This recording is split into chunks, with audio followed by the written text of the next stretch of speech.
l'opinió és que són demencials, però pensant-ho, a posteriori veig que són fantàstiques, perquè és la gasolina del procés. Ens ajuda, és combustible per nosaltres, ens ajuden molt. Cada vegada que l'Aznar obre la boca són 100 independentistes més, saps? Vull dir, una Espanya amable a nosaltres ens treu gent, no? Ara ja ha mirat egoistament, no?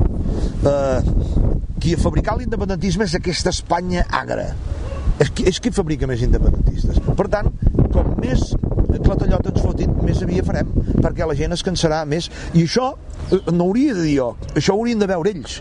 Si tenen CSIC, si tenen agents que estem secrets, no? Home, haurien de veure, no? Fernández Díaz, el Ministeri de l'Interior, li haurien de dir aquest home que no ho veieu, que cada vegada perdeu un llençol.